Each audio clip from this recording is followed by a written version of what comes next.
사도행전 24장 1절에서 21절까지 말씀입니다. 같이 읽도록 하겠습니다. 사도행전 24장 1절에서 21절. 5일이 지나자 대제사장 아나니아가 몇몇 장로들과 더둘로라는 변호사를 데리고 가이사랴에 내려왔습니다. 그들은 총독 앞에서 바울을 고소했습니다. 바울이 불려나오자 더둘로가 그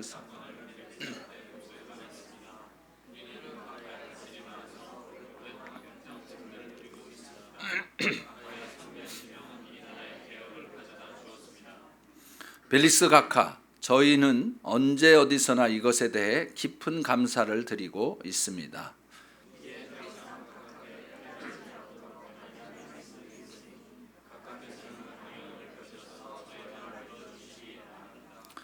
저희가 알아보니 이 사람은 전염병 같은 사람으로 온 세상에 퍼져 있는 유대 사람들 가운데 폭동을 일으키는 사람입니다. 그는 나사렛 이단의 우두머리며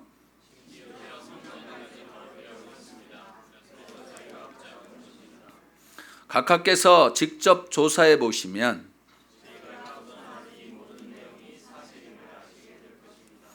다른 유대 사람들도 이것이 사실임을 주장하며 이 고소를 지지했습니다.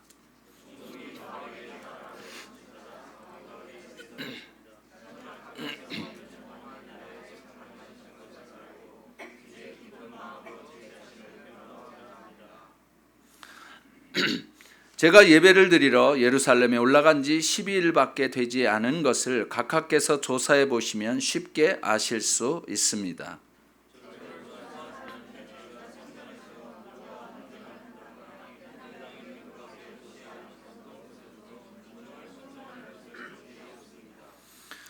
그러니 그들은 자기들이 지금 고소한 내용을 각하께 충분히 증명할 수 없는 것입니다.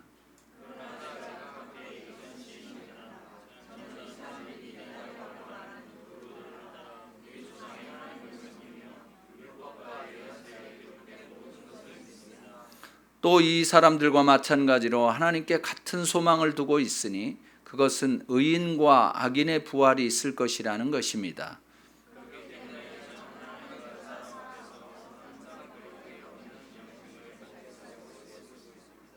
저는 제 민족에게 구제금을 전달하고 예물도 드리려고 여러 해 만에 예루살렘에 왔습니다.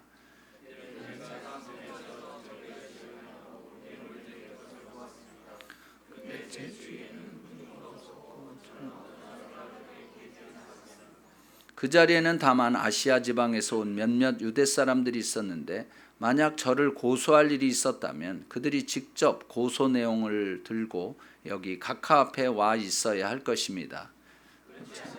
여기 있는 이 사람들이 내가 유대 공회 앞에 섰을 때 무슨 죄목을 발견했는지 말해야 할 것입니다. 다 같이요. 저는 다만 이 사람들 앞에 서서 내가 오늘 여러분 앞에 재판을 받는 것은 죽은 사람의 부활에 대한 문제 때문이다 라고 한마디 외쳤을 뿐입니다. 우리는 전염병의 무서움을 압니다.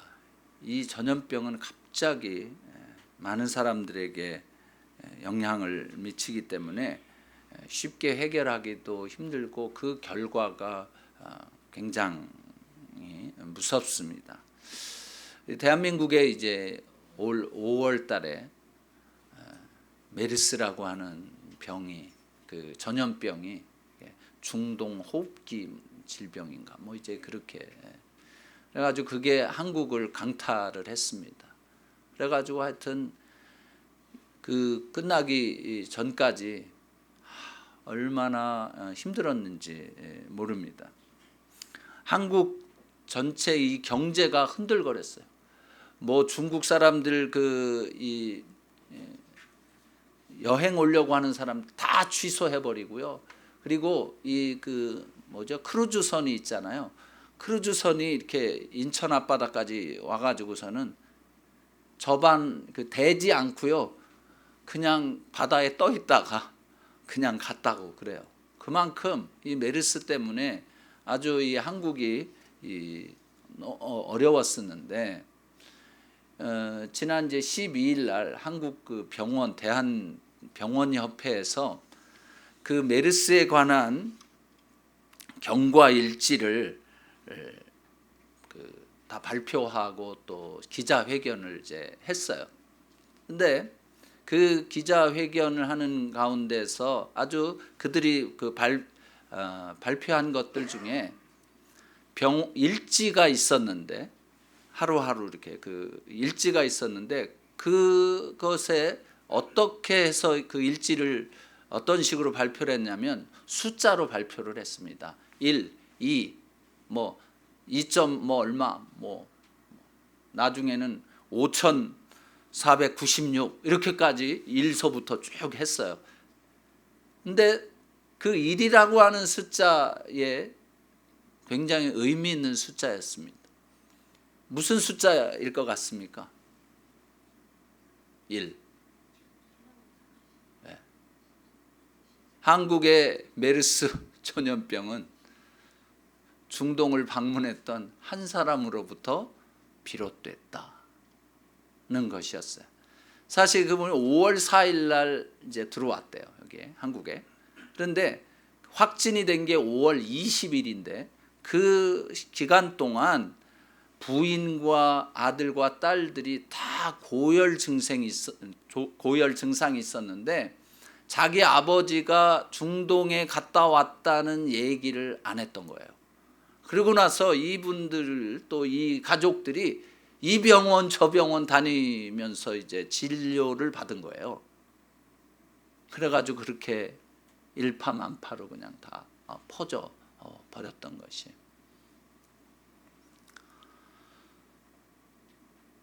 이는 뭐냐? 세계에서 치사율 2위, 24%인가 뭐 제일 높은 데는 뭐 30몇 프로인지 40%에 육박을 했는데, 그럼 5,496은 뭐냐?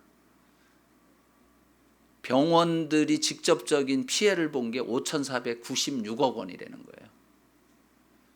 추경 예산도 2,500억을 더 이렇게 했고, 그래가지고 근데 그게 이 메르스 전염병이 한 사람만 어떻게 잘 관리를 잘 했더라면 그 사람도 자기 나 그 중동 갔다 왔수 이렇게 신고만 했더라면 그때 초기에 다 대응을 할 수 있었을 텐데 얘기도 안 했거니와 또 정부에서는 발표하지 말라고 뭐 이래가지고 하여튼 이 악수가 막 겹쳐져 가지고 대한민국이 아주 고통 가운데 있었습니다. 이처럼 이 전염병이라고 하는 것은 굉장히 무서운 거예요. 이게 한번 퍼지면 어떻게 손을 쓸 수 없는, 이게 본물이 터지면 손을 쓸 수 없을 정도의 것이 이 전염병인 거예요. 그런데 오늘 우리가 읽은 이 말씀 가운데서 이 더들로라고 하는 변호사가 바울에 대해서 뭐라고 얘기를 했냐면 전염병과 같은 사람이다. 그렇게 이야기한 거예요. 오죽이나 이 전염병이 무서웠으면 그렇게 얘기했을까요? 이 유대교의 이 지도자들이 보기에 이 바울이 전하는 이 복음이 전염병처럼 무서운 게 이렇게 널리 퍼졌기 때문에 이렇게 이야기했던 것 같아요. 그래서 저는 이 말씀을 묵상하다가 이 전염병, 그래서 제목을 복음의 전염자라고 이렇게 한 것입니다.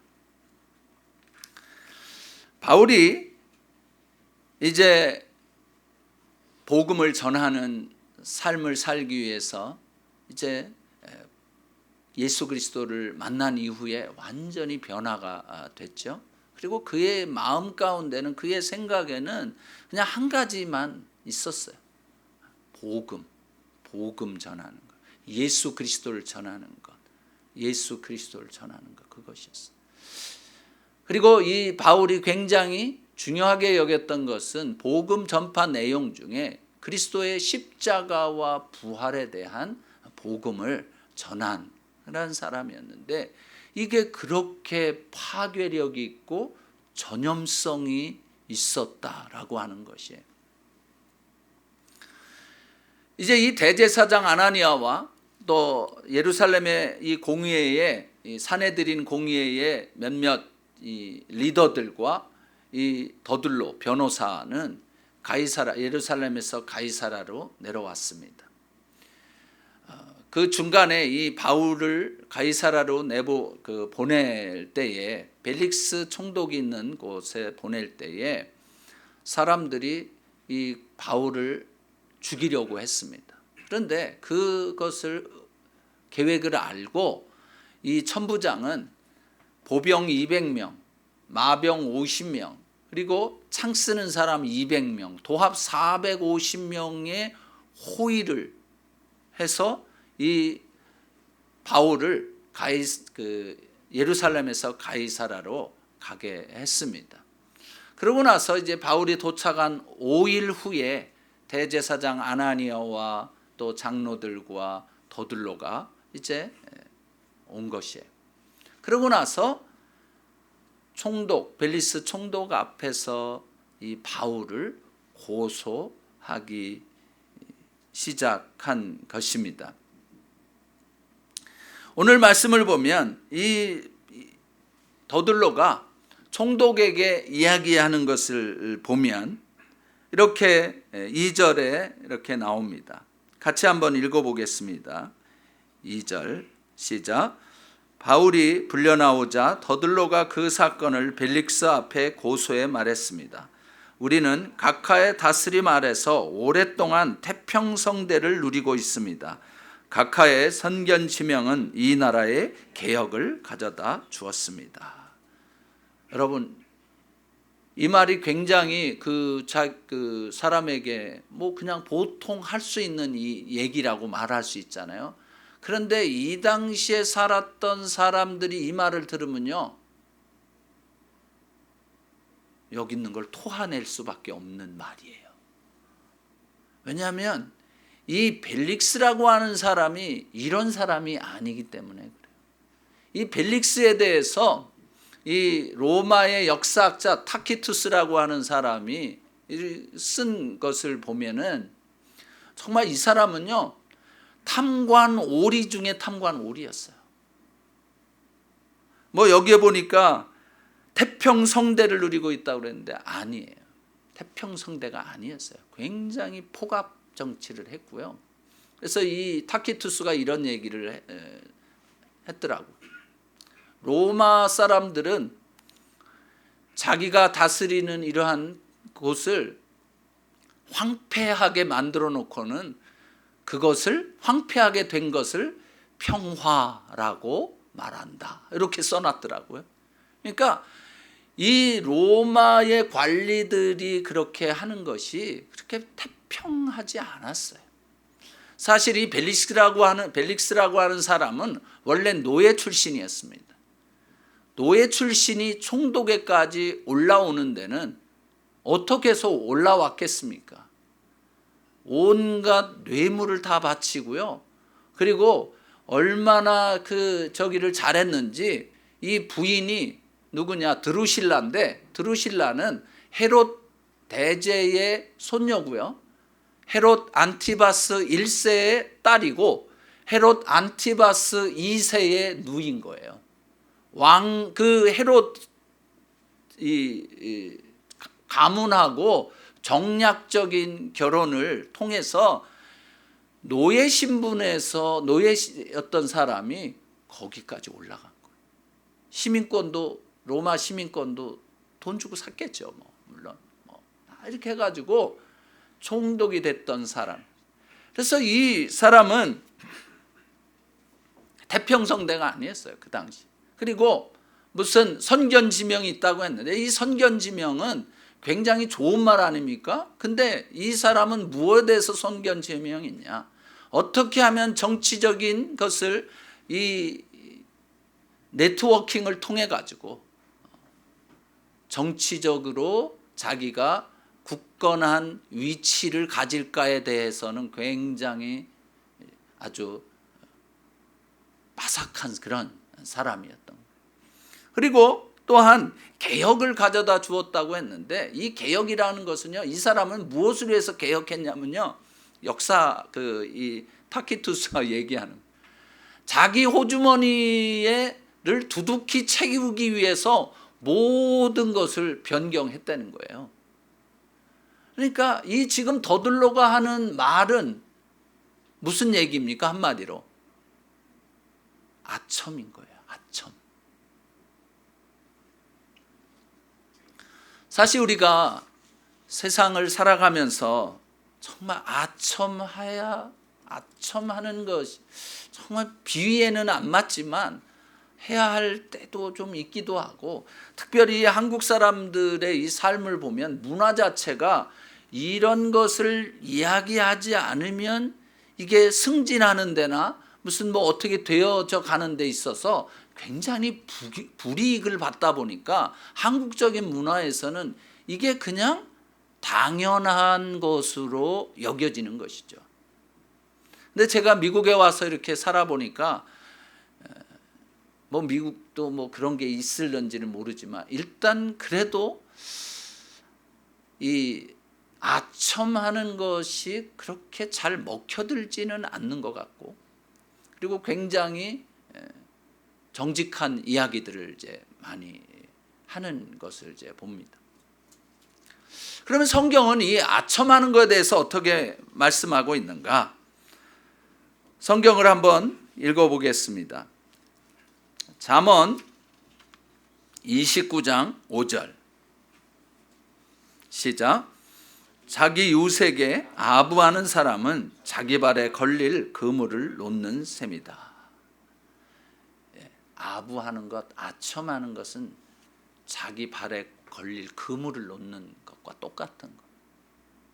그렇기 때문에 하나님은 사실 이렇게 겉다르고 속다른 말, 그리고 그 어떤 사람 앞에서 자기의 이 유익을 위해서, 이익을 위해서 이렇게 그렇지도 않은 것을 이야기하는 것에 대해서 굉장히 경고하시는 것을 보는 거예요. 경고하신 말씀인 거예요. 그래서 우리들도 사실은 이러한 아첨하는 이 말을 하지 않도록 조심해야 되겠죠. 잠언 28장 23절을 한번 읽어보겠습니다. 시작. 바르게 꾸짖는 사람이 결국에는 아첨하는 사람보다 더 많은 총애를 받는다. 아첨하는 사람도 좀 사랑을 받긴 하죠. 처음에는. 그렇지만 나중에는 그렇지 않다는, 올바르게 꾸짖는 사람이 총애를 더 받는다고 하는 거예요. 그래서 우리들이 삶을 살아갈 때 이러한 진실을 말하고 사랑 가운데서 진실을 말하는 것이 우리들의 삶의 모습 또 스타일이 되어져야 되는 것 같아요. 그 사람을 이렇게 기분 좋게 하기 위해서, 그 사람에게 무엇인가를 좀 얻어내기 위해서 그냥 그 사람에게 그렇게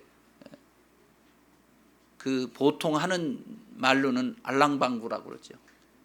그렇게 하지 말라는 거죠. 이 더들로라고 하는 사람이 그렇게 그냥 한껏 시켜 세워줍니다. 이 사람을 빵 띄워놓고서는 그 다음에 이제 고소를 하는 거예요. 그렇게 하는 이유 중에 하나도 사실 바울을 고소하는 그 고소의 내용들이 어떻게 보면 무슨 증명할 거리도 없는 그런 것들이기 때문에 이제 이렇게 이야기한 것이겠죠.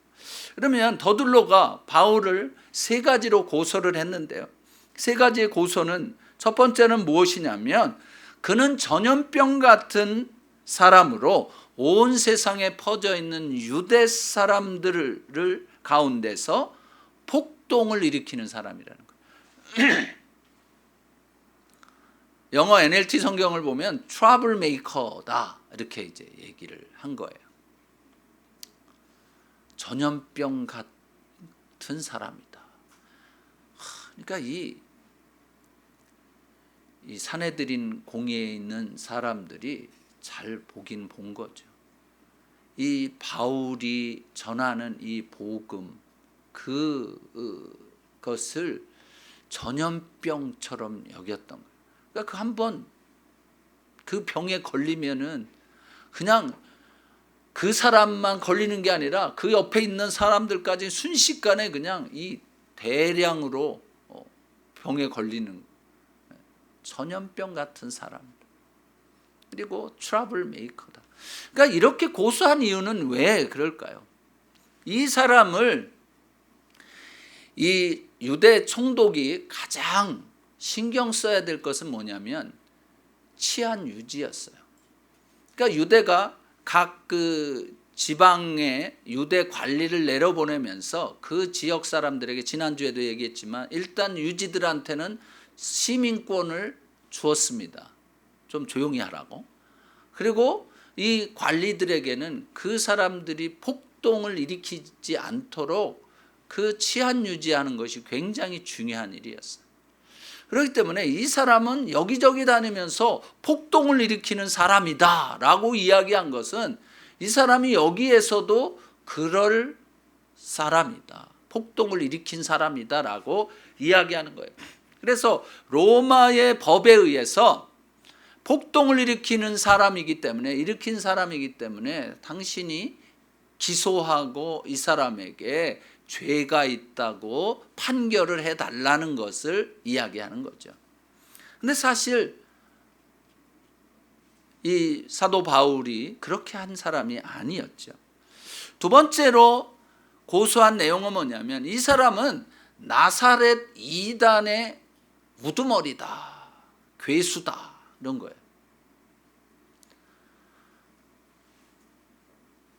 유대교는 로마 정부로부터 인정을 받은 종교였어요. 그래서 이 로마 정부에서도 유대교에 대해서는 별로 그렇게 종교에 대해서는 타치를 하지 않았어요. 그래서 산헤드린 공의회도 그대로 열게 했고, 사람들이 만약 종교적인 부분에 대해서 문제가 생길 때는 자기들이 건드리지 않았어요. 그냥 다 유대 이 산헤드린 공의회에다가 다 맡겼습니다. 근데 갑자기 나사렛 이단이 나온 거예요. 그리스도교가 이제 그렇게 말한 거예요. 예수 그리스도를 믿는 사람들을 로마 정부가 정식으로 인정하지 않은 종교가 나타났다 이거예요, 한마디로. 그러니 로마 정부가 인정하지 않은 종교의 이단인데 이단의 우두머리를 그냥 놔두면 되겠습니까? 이 사람을 그냥 끝내 주십시오 라고 이제 그런 마음을 가지고 고소를 한 거죠. 그 당시에 유대인들이 대부분 생각했던 것도 이 예수 그리스도를 따르는 무리들을 다 나사렛 이단이라고 생각을 한 거예요. 유대교에서 이렇게 나와가지고 이상한 이단을 하나 만들었다라고 하는 그런 것이죠. 세 번째 이 더둘로가 고소한 내용은 뭐냐면 성전까지 더럽히려고 한 사람이다 라고 하는 것이. 사실 유대 이 교회에서 이 유대주의자들은 성전을 굉장히 중요하게 여겼습니다.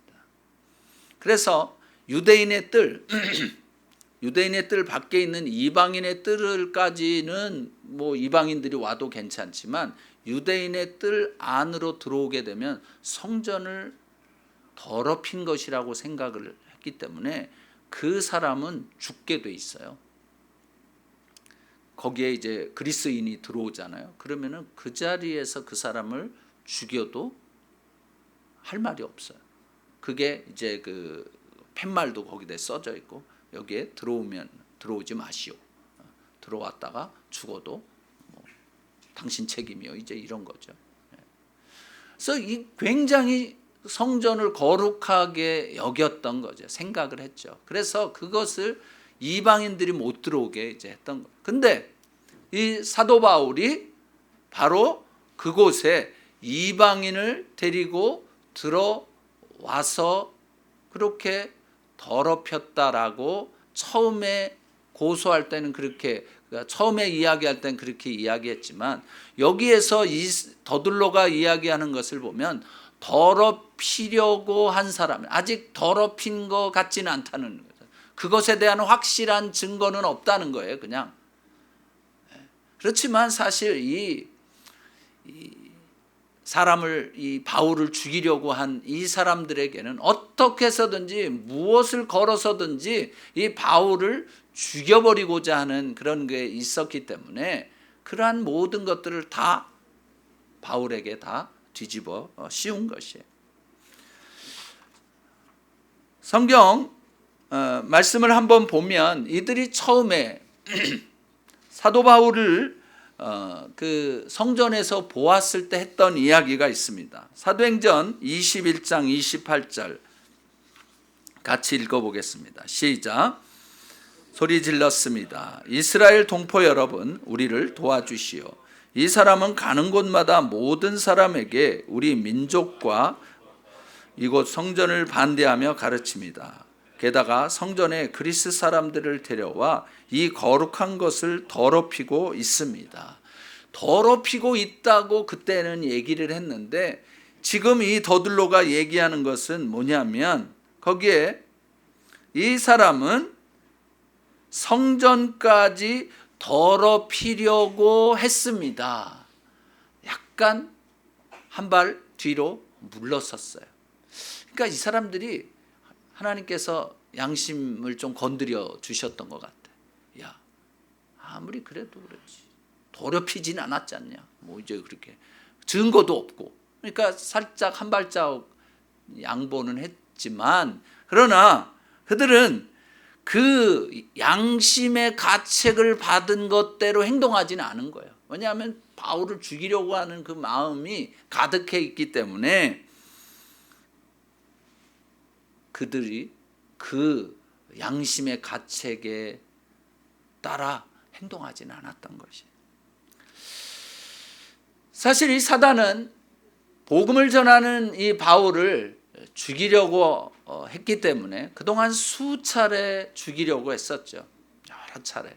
하지만 하나님은 그때 보호를 해주셨는데, 사단은 정말 수단과 방법을 가리지 않고 바울을 죽이려고 애썼습니다.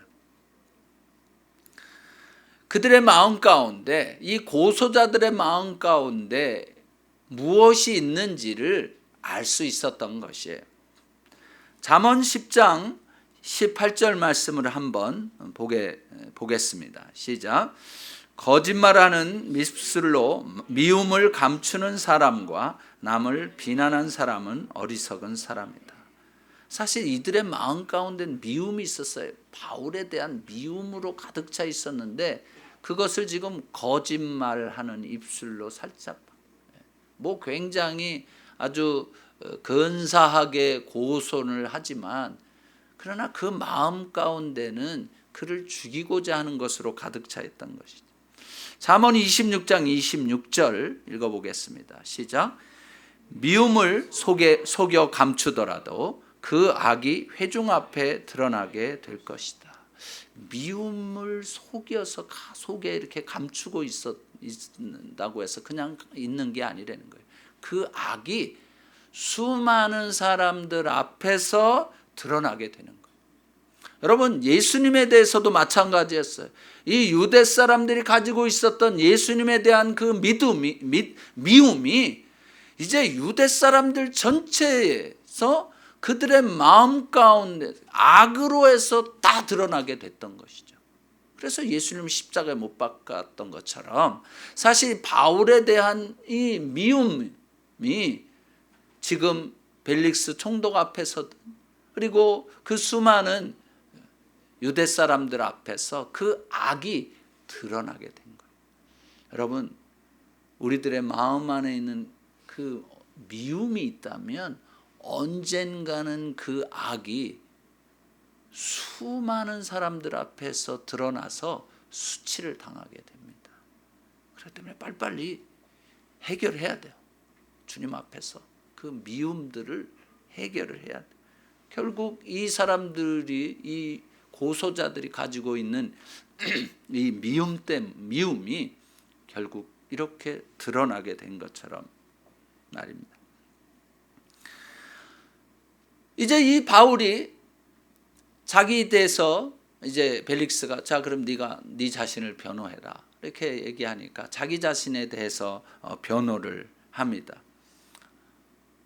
사실은 사실이라고 이야기를 하면서 그리고 그들이 말하고 있는 고소한 내용에 대해서 하나씩 둘씩 변호합니다. 제일 먼저 이제 이야기를 할 때 이 벨릭스에 대해서 뭐라고 얘기합니까? 10절 말씀을 한번 읽어보겠습니다. 시작. 총독이 바울에게 말하라고 손짓하다 바울이 대답했습니다. 저는 각하께서 몇 년 동안 이 나라의 재판관이셨던 것과 알고 이제 기쁜 마음으로 제 자신을 변호하고자 합니다.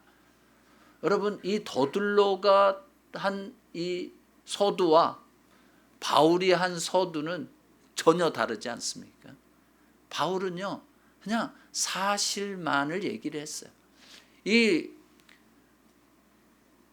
벨릭스가 AD 52년에서 57년까지 그 유대의 총독으로 있었거든요.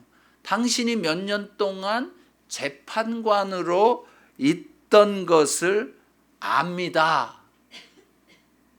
사실이에요. 그리고 이제 기쁜 마음으로 제 자신을 변호하고자 합니다. 당신이 몇 년 동안 잘 통치해줘서 기쁩니다. 그런 소리가 아니고 그냥 내가 이제 내 자신에 대해서 당신 앞에서 변호하게 되어져 내가 기쁘다는 거예요. 완전히 다르죠. 정말 우리들이 어떤 말을 해도 이렇게 해야 되는 거예요. 사실 이 사도 바울의 마음 가운데는 이 벨릭스 앞에서 총독 앞에서 그렇게 자신을 변호하는 것을 기다리고 있었어요. 그의 마음 가운데는 항상 무슨 마음이 있었습니까? 어떤 사람 앞에서든지 예수 그리스도의 복음을 전하고자 하는 것으로 가득 차 있기 때문에 당신 앞에서 내 자신을 변호한다고 하는 것은 결국 누구에 대해서 말을 할 거라는 얘기예요. 예수 그리스도에 대해서 말을 할 것이기 때문에 자기는 기쁘다는 거예요. 정말 참 대단해요. 이 바울은. 다른 게 기쁜 게 아닌 거예요. 자기가 고소를 당해갖고 그냥 완전히 이거는 뒤집어 씌우는 거 아닙니까? 그냥 없는 것 그냥 막 다 만들어가지고 이렇게 잡혀서 이 법정에 서 있는 그 상황 가운데서도 자기가 기쁘다는 거예요. 뭐 때문에? 당신 앞에서 내 자신을 변호할 수 있게 돼서, 즉 내가 나 자신을 변호하는 그것을 통해 예수 그리스도를 말할 수 있게 돼서 그래서 기쁘다는 거예요. 우리의 생각과는 우리의 그 삶의 어떤 이것과는 너무 다른 삶인 거예요. 말 자체도요 1인칭으로 자기가 누구가 무슨 소리를 해서 얘기를 한 것도 아니에요. 보통 우리는 누가 무슨 얘기를 하면 그거를 그냥 다 듣고 그냥 그 사람에 대해서 별로 좋지 않게 생각하고 추측과 상상을 하지 않습니까? 근데 사도 바울은 그렇지 않아요. 자기의 심정을 나 전달법으로 이야기한 거예요. 내가 기쁩니다. 당신 앞에서 내가 이렇게 하는 게. 근데 더둘로가 한 거는요 완전 그냥 아첨 빠다 바른다. 그래서 우리들의 삶에 있어서도 정말 진실을 이야기할 오늘 말씀 아까 읽은 것처럼 선하게 그리고 올바르게 꾸짖는 말이 필요한 것입니다. 이제 이 바울이 자기 일을 변호하는데요. 첫 번째 그것에 대해서 변호합니다. 자기 자신을 폭동을 일으키는 사람이라고 했는데 이야기하는 건 나는 그러지 않았다는 거예요. 왜냐하면 자기가 성전에 있을 때는 자기 주변에 몇 사람 없었다는 거예요. 4사람이 있었습니다. 4사람이 있었고 그 다음에 그 제사장 제사를 드리는데 필요한 몇몇 사람들이 있었지 군중들이 있었던 것도 아닌 거예요. 그리고 자기는 지금 예루살렘에 온 지 이틀밖에 안 됐다는 거예요. 그 이틀 동안에 무슨 내가 작당을 해가지고서 소요를 일으키겠냐는 것이죠. 그러니까 이것은 다 거짓말이라고 하는 것을 굉장히 지혜롭게 얘기하는 거예요. 이 바울의 말한 것을 통해서 우리가 어떻게 똑같은 말이라도 정말 지혜롭게 할까를 많이 배우게 됩니다. 그냥 한마디로 이렇게 얘기할 수도 있잖아요. 쟤네들요 완전 거짓말을 하고 있는 것입니다. 나는 억울합니다. 뭐 이렇게 얘기할 수도 있잖아요. 그런데 그렇게 얘기하는 게 아닌 거예요. 자기의 상황을 그대로 있는 그대로 얘기하면서 자기 나 전달법, 이 소통 중에서 이 나 전달법이 굉장히 중요하거든요. 너 전달법 말고요. 너 전달법은 맨날 네가 너 때문에 그랬어. 뭐 애를 보면은 얘 때문에 못 살아. 뭐 남편 때문에 못 살아. 아내 때문에 못 살아. 무슨 환경 때문에 못 살아. 나라 때문에 못 살아. 맨날 너 전달법을 거기에서는요 끊임없는 이 불만과 불평 그냥 지옥과 같은 거예요. 그런데 나 전달법은 나에 대해서요. 내가 이렇게 해서 마음이 아프다. 뭐 이런 거. 자기의 감정을 나는 이렇게 느낀다. 라고. 그리고 사실에 대해서 누구한테 들은 얘기를 얘기하는 게 아니에요. 우리는 누구한테 들은 얘기를 마치 내 생각인 것처럼 거기다가 막 더 붙여가지고 아니면 그냥 다 빼고 얘기할 때가 많잖아요. 근데 사도 바울은 그렇게 하지 않아요. 그냥 진실만을 이야기합니다. 두 번째 고소에 대한 부분에 대해서는 인정을 합니다. 자기는 자기를 고소한 사람들이 이단이라고 칭하는 그 도를 위해서 자기가 살아가고 있다는 것을 이야기합니다. 그래서 그 도를 따라서 조상의 하나님을 섬기고 또 율법과 예언서에 기록된 모든 것을 믿고 그리고 그들과 마찬가지로 하나님께 대한 소망을 두고 있다고 이야기합니다. 그 소망이란 무엇이냐면 악인과 의인의 부활이라는 것이에요. 그래서 그는 자기가 인정할 것은 다 인정하는 거예요. 자기를 변호하면서도 아닌 것은 아니다. 그런 것은 그렇다라고 분명하게 얘기하는 거예요. 그래서요. 우리가 이 세상을 살아갈 때도 이 대화법 이런 것을 잘 알아야 잘 연구를 좀 기도를 많이 하면서 할 말은 하고 하지 않을 말은 안 하고 근데 할 말을 할 때도 그냥 직격탄이 아니라 똑같은 내용을 말하는 것이지만 굉장히 지혜롭게 다른 사람들의 마음을 움직이는 대화 이런 게 굉장히 중요한 거예요. 그 억울한 고소를 당했다고 그냥 먼저 승질내면서 해보면요 되는 게 아무것도 없어요. 다 덤태기 다 뒤집어 쓰게 됩니다. 그래서 이 바울이 그렇게 이야기합니다. 자기는 예수 그리스도의 죽음과 부활에 대해서 증거하고 있다고 말하는 것이에요. 그래서 21절 말씀을 같이 읽어보겠습니다. 21절이 바로 그런 것입니다. 시작. 저는 다만 이 사람들 앞에서 서서 내가 오늘 여러분 앞에 재판을 받는 것은 죽은 사람의 부활에 대한 문제 때문이다라고 한마디 외쳤을 뿐입니다. 여러분, 죽은 사람의 부활, 누굴 얘기할까요? 예수 그리스도예요. 자기의 이 변호, 이것의 궁극적인 내용은 무엇이냐면 죽은 사람의 부활에 대해서 나는 믿고 있다, 그런 소망이 있다라고 그 한 가지를 이야기를 했는데 그 난리가 났었다라고 말하는 것이. 그래서 사도 바울은 여기에 서서도, 벨리스 총독 앞에 서서도 한 가지 하고 싶은 얘기가 바로 그거였던 거예요.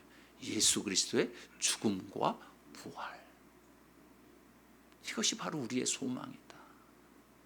예수 그리스도 그분을 전하고자 하는 그 마음이었던 것이죠.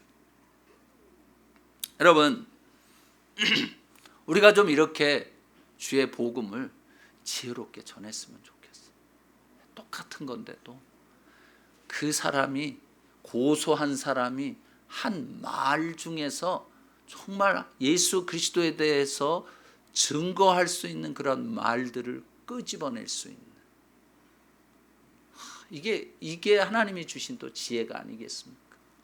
그 사람, 예수 그리스도에 대해서, 예수 그리스도를 전하고자 하는 그 생각으로 가득 차 있으니까 모든 이야기들 속에서 그런 것들을 발견해 끄집어내는 거예요.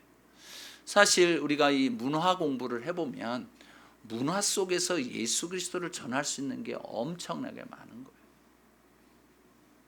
이 중국의 문화 가운데서는 이 복자, 또 문설주에 이 빨간 거 막 이렇게 붙이잖아요. 이런 거.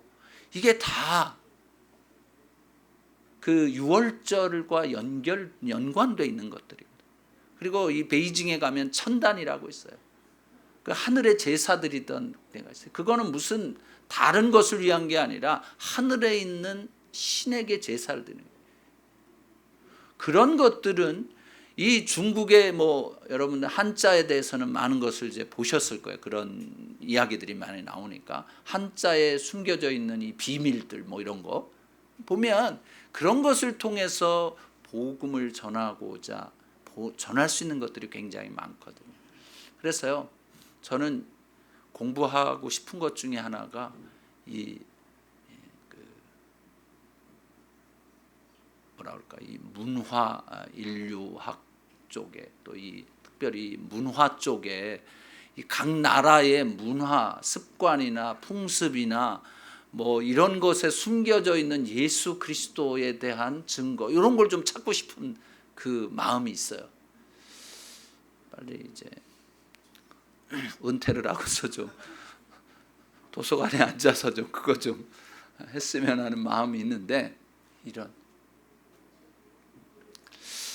여러분, 이 사도 바울에 대해서 이 더들로가 이야기했던 이 사람은 전염병과 같은 사람이다 라고 하는 그 말이 제게는요 굉장히 가슴에 와닿았어요. 와, 그렇구나. 내가 바로 예수 그리스도를 전하는 복음의 전염자가 되어야 되겠구나 하는 마음을 가진 거예요. 전염병은 아까 처음에도 말씀드렸지만 그럴 아주 가공할 만한 위력이 있는 것이에요. 그래서 우리 안에 바로 예수 그리스도의 생명의 바이러스가 가득 차기를 원하는 거예요. 그냥 가득 차가지고 그냥 공간에만 있어도요, 같은 공간에만 있어도 그 생명의, 예수 그리스도의 생명의 바이러스가 다 전염이 돼가지고 그 사람들이 다 예수를 믿기를 원하는 거예요. 여러분들에게 이러한 좀 소원이 있으십니까? 아멘? 할렐루야. 감사합니다. 정말. 예. 스치면은 접촉 감염도 많이 있잖아요. 공기 감염도 있고, 그 전염병이라는 게 대개 다 접촉 감염 아니면은 이제 공기 감염이죠. 예. 그냥 우리를 스치기만 해도, 옷깃을 스쳐도, 나하고 같은 공간에 그냥 쉬기만 해도 이 예수 그리스도의 생명의 바이러스가 내게 가득 차 있어서 그게 항상 전염시키는 그러한 전염병 같은 사람이 되기를 바라는 것이. 사도 바울은 바로 그런 사람이었던 것이. 그래서 그가 이렇게 이야기를 했습니다. 사도행전